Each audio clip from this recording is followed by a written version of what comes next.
नमस्कार दोस्तों, आप सभी का ब्रह्मोस क्लासेस में स्वागत है। आज से आपकी हिस्ट्री की क्लास चालू होने वाली है दोस्तों।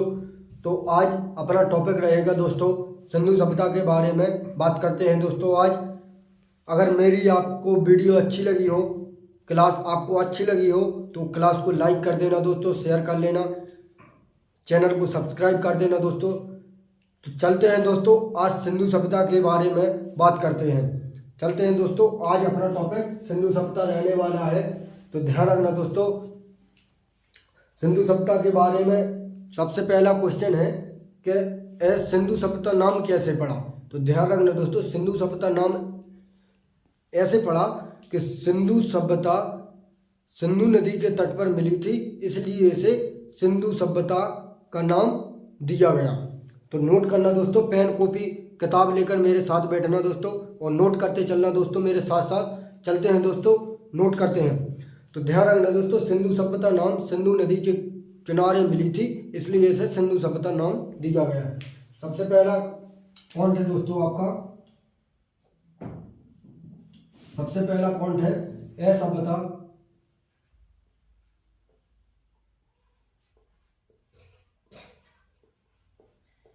असभ्यता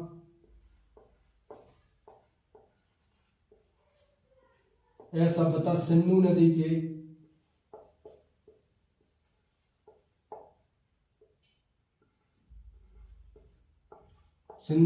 तट पर मिली थी,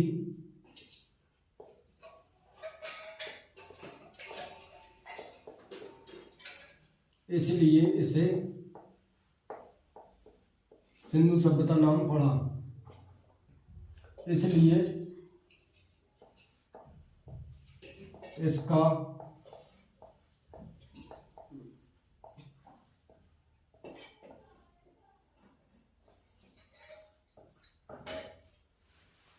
इसलिए इसका सिंधु सभ्यता नाम पड़ा।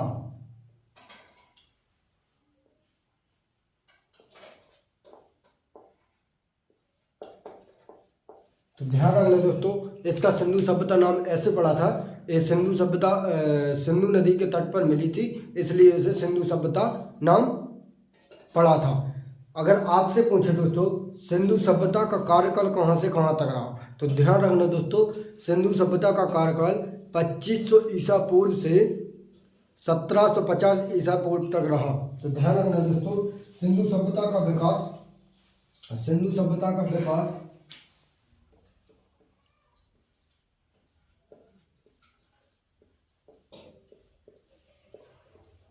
इसका विकास कितना रहा। तो ध्यान रखना दोस्तों, इसका विकास कहाँ से कहाँ तक रहा। तो ध्यान रखना दोस्तों, सिंधु सभ्यता का विकास 2500 ईसा पूर्व से 1750 ईसा पूर्व तक रहा। 2500 ईसा पूर्व से 1750 ईसा पूर्व तक रहा। ध्यान रखना दोस्तों, सिंधु सभ्यता का कार्यकाल या विकास 2500 ईसा पूर्व से 1750 ईसा पूर्व तक रहा। अगर आपसे पूछे दोस्तों इस सभ्यता का आकार कैसा था, तो ध्यान रखना दोस्तों, सिंधु सभ्यता का आकार त्रिभुजाकार था। अगर आपसे पूछे दोस्तों सिंधु सभ्यता का आकार कैसा था, अगर आपसे पूछे दोस्तों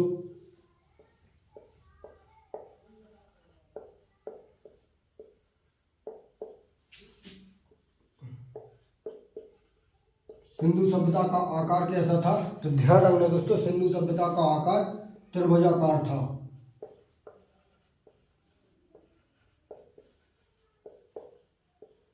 सिंधु सभ्यता का आकार त्रिभुजाकार था। तो ध्यान रखना दोस्तों, सिंधु सभ्यता का आकार त्रिभुजाकार था।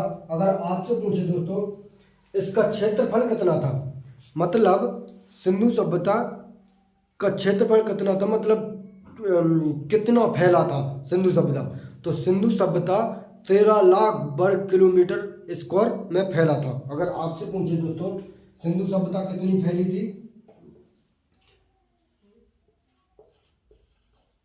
इसका क्षेत्रफल कितना है दोस्तों, तो ध्यान रखना दोस्तों, सिंधु सभ्यता का क्षेत्रफल 13 लाख वर्ग किलोमीटर स्क्वायर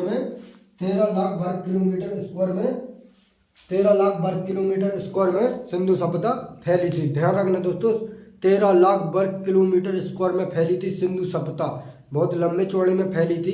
अगर आपसे पूछे दोस्तों सिंधु सभ्यता के कितने स्थल थे, तो ध्यान रखना दोस्तों, सिंधु सभ्यता में 350 स्थल पाए गए थे। सिंधु सभ्यता में कुल, अगर आपसे पूछे दोस्तों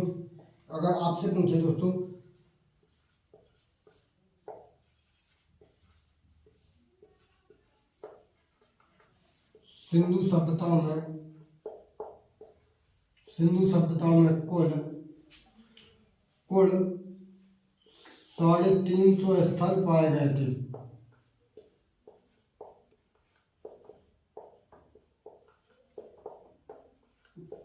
अगर आपसे पूछे दोस्तों सिंधु सभ्यता में कुल 350 स्थल पाए गए थे और 350 स्थलों में से 200 स्थल तो केवल गुजरात में पाए गए थे। केवल गुजरात में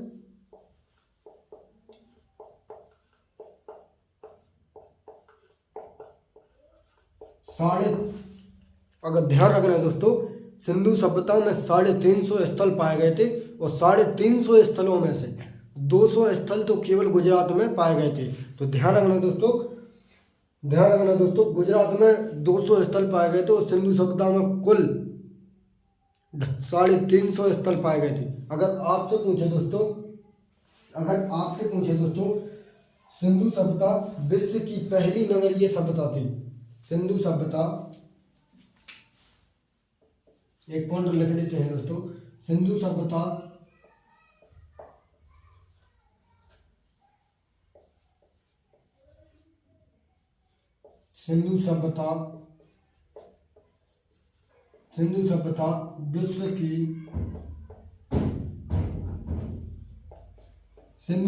विश्व की पहली नगरीय सभ्यता थी। तो ध्यान रखना दोस्तों, नगरीय का मतलब होता है शहरी वाली। तो ध्यान रखना दोस्तों, एक बार रिवाइज करते हैं दोस्तों, फिर रब कर देते हैं दोस्तों। नोट कर लिया होगा आपने, नोट करते चलना दोस्तों, मन मस्त लिखाने वाला हूं मैं आपको हिस्ट्री। चलते हैं दोस्तों, एक बार रिवाइज करना दोस्तों। अगर आपसे पूछे दोस्तों सिंधु सभ्यता का नाम कैसे पड़ा, तो ध्यान रखना दोस्तों, सिंधु सभ्यता का नाम ऐसे पड़ा कि सिंधु सभ्यता सिंधु नदी के तट पर मिली थी, इसलिए सिंधु सभ्यता नाम दिया गया ऐसे। अगर आपसे पूछे दोस्तों सिंधु सभ्यता का विकास कहाँ से कहाँ तक चला, तो ध्यान रखना दोस्तों, सिंधु सभ्यता का विकास 2500 ईसा पूर्व से 1750 ईसा पूर्व तक चला। अगर आपसे पूछे दोस्तों सिंधु सभ्यता का आकार कैसा था, तो ध्यान रखना दोस्तों, सिंधु सभ्यता का आकार त्रिभुजाकार था। अगर आपसे पूछे दोस्तों सिंधु सभ्यता का क्षेत्रफल कितना था, सिंधु सभ्यता कितने क्षेत्रफल में फैली थी, मतलब कितनी जगह पर फैली थी, तो ध्यान रखना दोस्तों, सिंधु सभ्यता 13 लाख वर्ग किलोमीटर स्क्वायर में फैली थी। अगर आपसे पूछे दोस्तों सिंधु सभ्यता में कुल कितने स्थल पाए गए थे, तो ध्यान रखना दोस्तों, सिंधु सभ्यता में 350 स्थल खोजे गए थे और 350 स्थलों में 200 स्थल तो केवल गुजरात में मिले थे। अगर आपसे पूछे दोस्तों सिंधु सभ्यता विश्व की पहली नगरीय सभ्यता थी, सिंधु सभ्यता विश्व की पहली नगरीय सभ्यता थी। चलते हैं दोस्तों, रब कर देते हैं, आपने नोट कर लिया होगा दोस्तों, रब कर देते हैं दोस्तों। अगले फिर आगे बात करते हैं।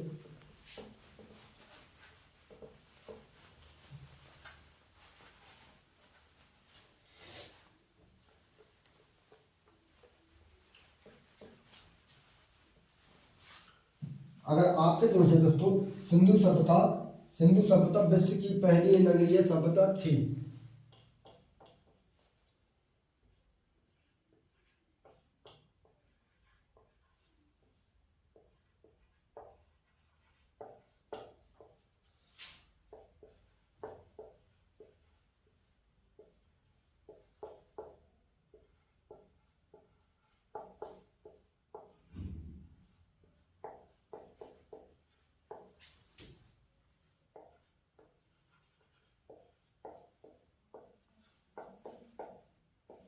अगर आपसे पूछे दोस्तों सिंधु सभ्यता विश्व की पहली नगरीय सभ्यता थी, और अगर आपसे पूछे सिंधु सभ्यता विश्व की पहली नगरीय सभ्यता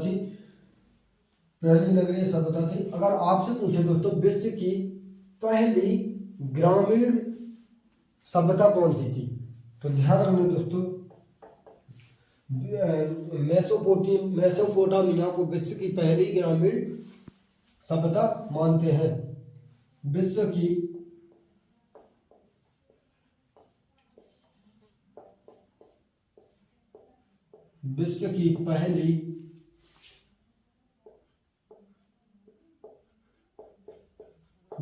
पहली ग्रामीण सभ्यता कौन थी, तो ध्यान रखना दोस्तों, विश्व की पहली ग्रामीण सभ्यता मेसोपोटामिया को कहते हैं।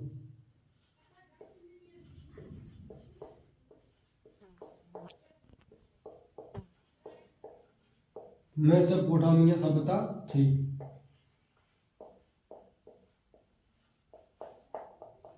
ध्यान रखना दोस्तों, विश्व की पहली सभ्यता मेसोपोटामिया की सभ्यता थी, जो ग्रामीण सभ्यता थी।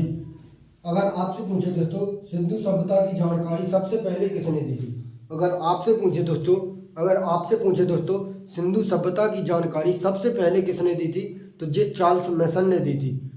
ध्यान नोट करो दोस्तों, अगर आपसे पूछे दोस्तों सिंधु सभ्यता की जानकारी सबसे पहले चार्ल्स मैसन ने दी थी। अगर आपसे पूछे दोस्तों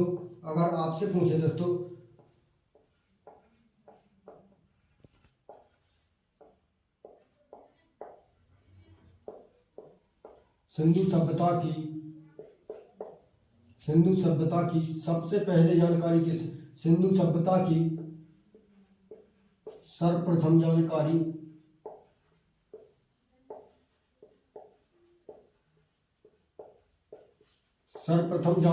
किसने दी, तो ध्यान रखना दोस्तों, सिंधु सभ्यता की जानकारी सबसे पहले चार्ल्स मैसन ने दी थी और 1826 में दी थी। सबसे पहले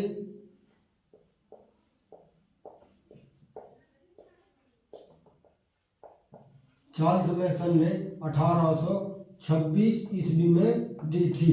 ध्यान रखना दोस्तों, सिंधु सभ्यता की सर्वप्रथम जानकारी चार्ल्स मैसन ने 1826 ईस्वी में दी थी।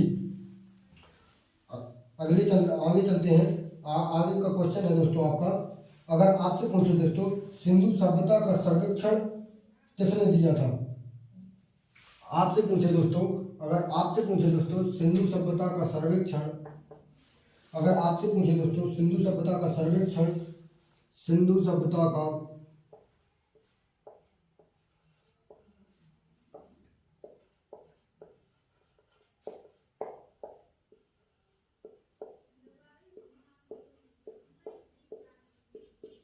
सिंधु सभ्यता का सर्वेक्षण, सिंधु सभ्यता का सर्वेक्षण जेम्स कनिंघम ने 1853 ईस्वी में किया। सिंधु सभ्यता का सर्वेक्षण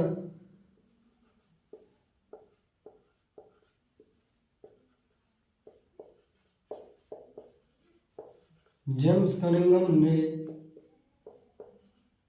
1853 ईस्वी में किया। तो ध्यान रखना दोस्तों, सिंधु सभ्यता का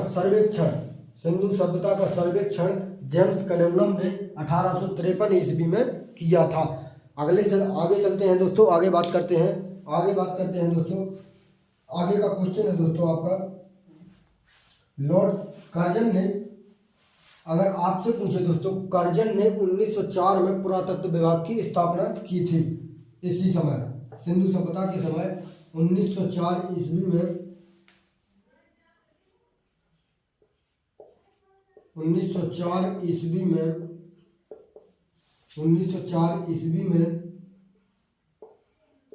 कर्जन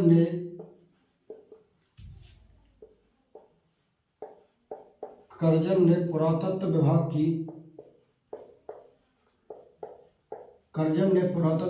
की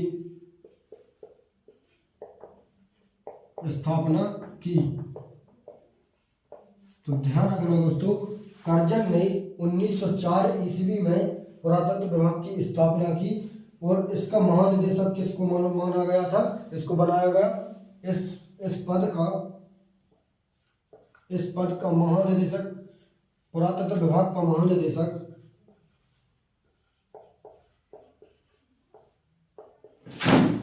पुरातत्व विभाग का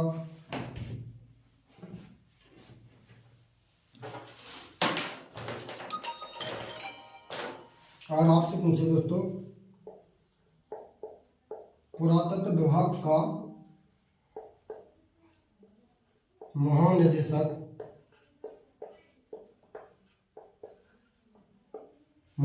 किसे बनाया गया था, तो ध्यान रखना दोस्तों, पुरातत्व विभाग का महानिदेशक सर जॉन मार्शल को बनाया गया था।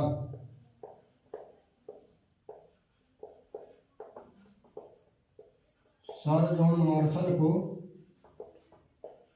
बनाया गया था। तो ध्यान रखना दोस्तों, पुरातत्व विभाग का महानिदेशक 1904 में पुरातत्व विभाग की स्थापना की गई और पुरातत्व विभाग का महानिदेशक सर जॉन मार्शल को बना दिया गया था। अगर आपसे पूछे दोस्तों, सिंधु सभ्यता की पहली खुदाई किसने की? अगर आपसे पूछे दोस्तों सिंधु सभ्यता की पहली खुदाई, अगर आपसे पूछे दोस्तों सिंधु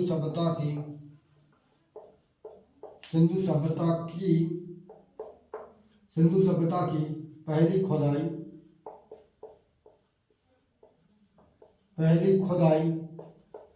पहली खुदाई दयाराम साहनी ने 1921 में की।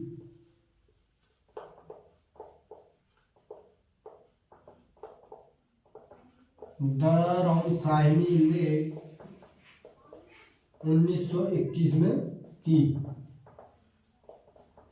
तो ध्यान रखना दोस्तों, एक बार रिवाइज करते हैं दोस्तों, नोट करते चलिए दोस्तों, एक बार रिवाइज करते हैं दोस्तों, फिर आगे बात करते हैं। अगर आपसे पूछे दोस्तों, सिंधु सभ्यता विश्व की पहली नगरीय सभ्यता है। नगरीय मतलब शहरी सभ्यता है। अगर आपसे पूछे और विश्व की पहली सभ्यता कौन है, तो विश्व की पहली सभ्यता मेसोपोटामिया सभ्यता है और जो ग्रामीण सभ्यता थी।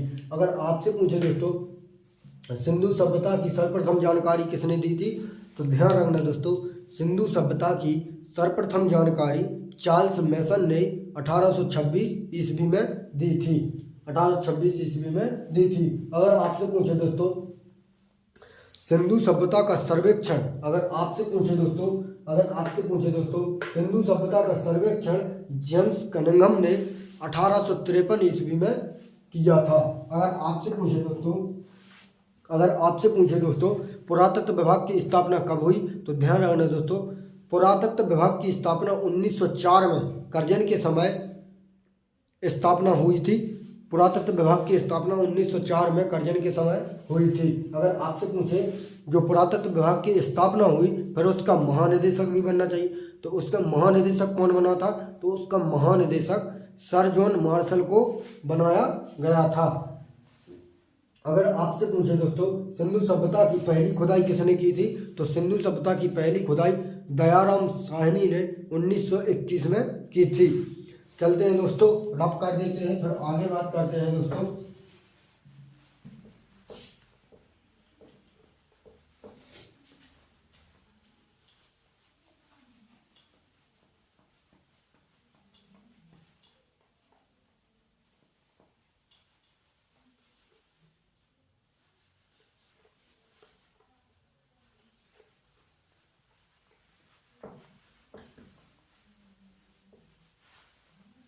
आगे बात करते हैं दोस्तों, अगर आपसे पूछे दोस्तों इसकी जानकारी के लिए पहली खुदाई इस सिंधु सभ्यता की जानकारी के लिए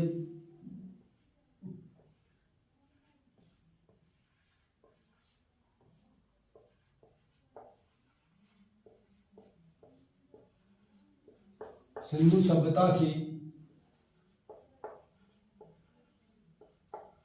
सिंधु सभ्यता की जानकारी के लिए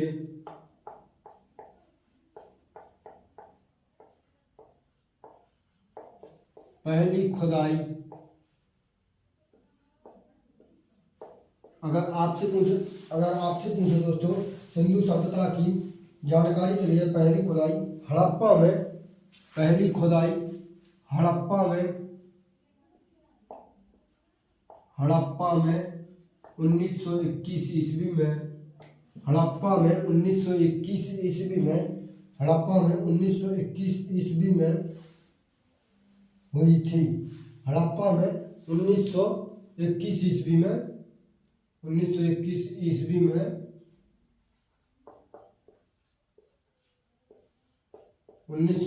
ईस्वी में हुई थी। तो ध्यान रखना दोस्तों, सिंधु सभ्यता की जानकारी के लिए पहली खुदाई हड़प्पा में 1921 में हुई थी।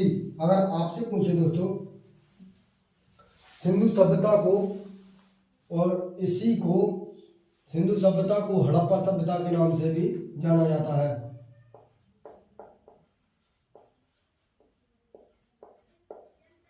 सिंधु सभ्यता को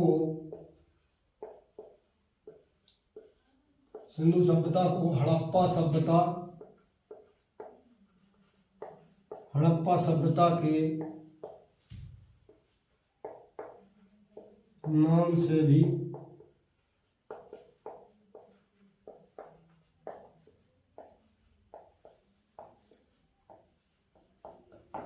ध्यान रखना दोस्तों, हड़प्पा सभ्यता सिंधु सभ्यता को हड़प्पा सभ्यता के नाम से भी जाना जाता है। आगे बात करते हैं दोस्तों, अगर आपसे पूछे दोस्तों सिंधु सभ्यता का नामकरण किसने किया था? अगर आपसे पूछे दोस्तों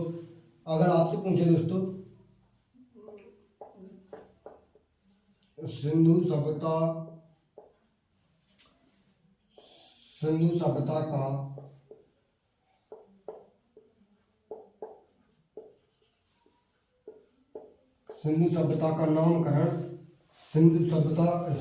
का नामकरण किसने किया था? तो जे जॉन मार्शल ने।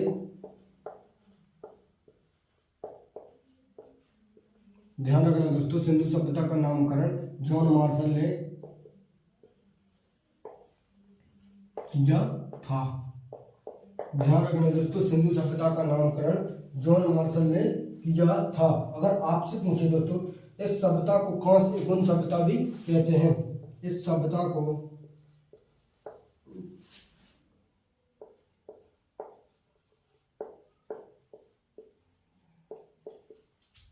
इस सभ्यता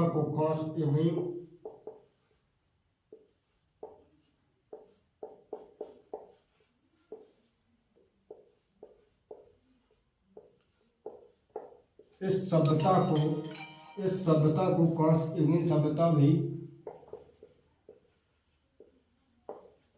कहते हैं। किस लिए कहते? क्योंकि इसी सभ्यता में कांसे की खोज हुई थी।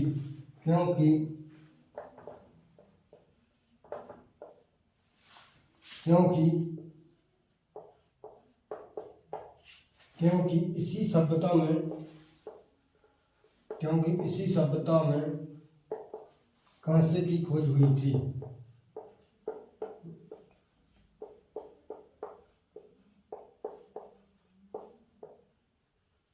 कांसे की खोज हुई थी, इसलिए कांस्ययुगीन सभ्यता कहते हैं। तो ध्यान रखना दोस्तों, इसलिए इसे कांस्ययुगीन सभ्यता कहते हैं। अगर आपसे पूछे दोस्तों सिंधु सभ्यता के विस्तार पर बात करते हैं, एक चित्र बना देता हूं मैं, इन्हें रिवाइज करो दोस्तों, फिर आगे बात करते हैं। अगर आपसे पूछे दोस्तों सिंधु सभ्यता की जानकारी के लिए पहली खुदाई हड़प्पा में हुई थी और 1921 में हुई थी। अगर आपसे पूछे दोस्तों सिंधु सभ्यता को हड़प्पा सभ्यता के नाम से भी जाना जाता है और सिंधु सभ्यता का नामकरण जॉन मार्शल ने किया था। इस सभ्यता को मतलब सिंधु सभ्यता को कांस्ययुगीन सभ्यता भी कहते हैं, क्योंकि सिंधु सभ्यता के समय पे ही कांसे की खोज हुई थी। अब सिंधु सभ्यता के विस्तार पर बात करते हैं दोस्तों, इन्हें रब कर देते हैं दोस्तों।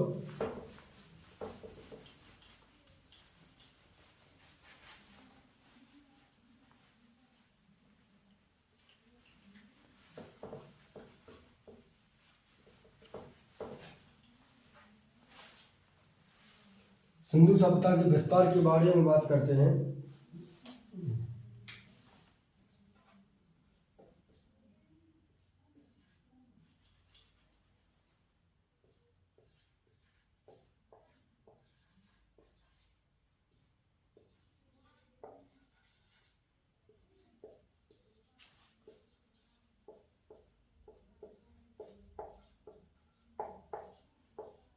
सिंधु सभ्यता का विस्तार कहाँ से कहाँ तक रहा, तो इसका विस्तार कहाँ से कहाँ तक फैला था।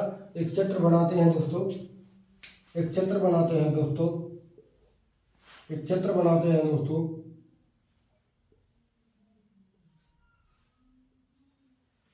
तो ये उत्तर है,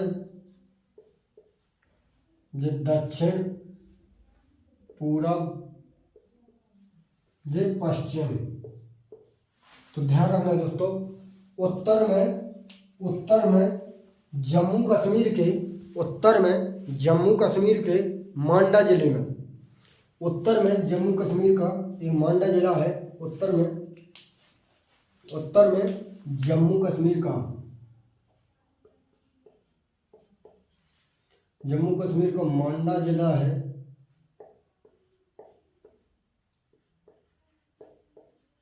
उत्तर में जम्मू कश्मीर के मांडा जिले में, और मांडा जिला चनाव नदी के किनारे है।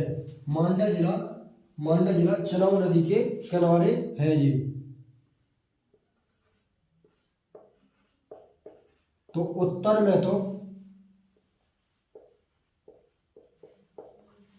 में जम्मू कश्मीर के मांडा जिले में चनाव नदी तक फैला था। अगर आपसे पूछे दोस्तों, दक्षिण में दैमाबाद महाराष्ट्र तक फैला हुआ था। दक्षिण में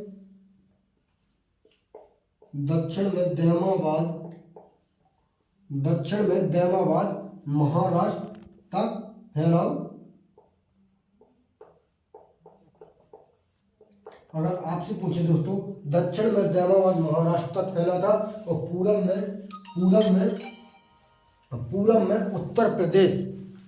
में उत्तर प्रदेश आलमगीर हिंडन नदी के तट पर है। अगर आपसे पूछे दोस्तों, दैमाबाद कौन सी नदी के किनारे है, तो ध्यान रखना दोस्तों, दैमाबाद प्रवरा नदी के किनारे है। दैमाबाद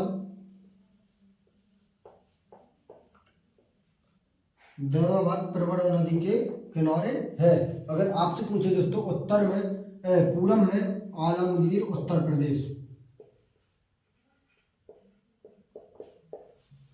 आलमगीर उत्तर प्रदेश, वो आलमगीर हिंडन नदी के किनारे है। जे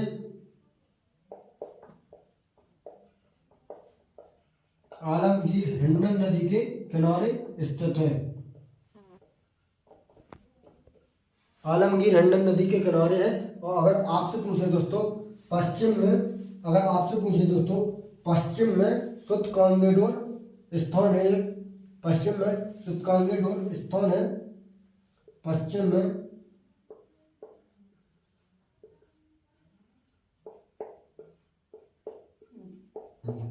में सुतकांगेडोर जे दास्त नदी के किनारे है।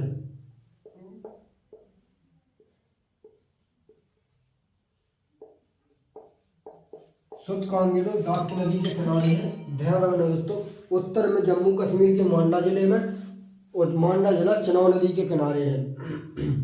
अगर आपसे पूछे दोस्तों, पूरब में उत्तर प्रदेश का एक आलमगीर शहर है, हिंडन नदी के किनारे है। अगर आपसे पूछे, दक्षिण में दैमाबाद महाराष्ट्र तक, और दैमाबाद प्रवरा नदी के किनारे है। अगर आपसे पूछे दोस्तों, पश्चिम में, तो सुतकांगेडोर दास्त नदी के किनारे स्थित है। तो ध्यान रखना दोस्तों, अगर आपसे पूछे दोस्तों, सिंधु सभ्यता का विस्तार यहाँ तक फैला हुआ है। तो दोस्तों चलते हैं दोस्तों, आज के लिए ही इतना है। फिर कल फिर से आपसे मुलाकात होगी। तो चलते हैं दोस्तों, हारना नहीं है दोस्तों, आपको कोशिश करने वालों की कभी हार नहीं होती है। तो चलते हैं दोस्तों, कल फिर से मुलाकात होगी। जय हिंद साथियों।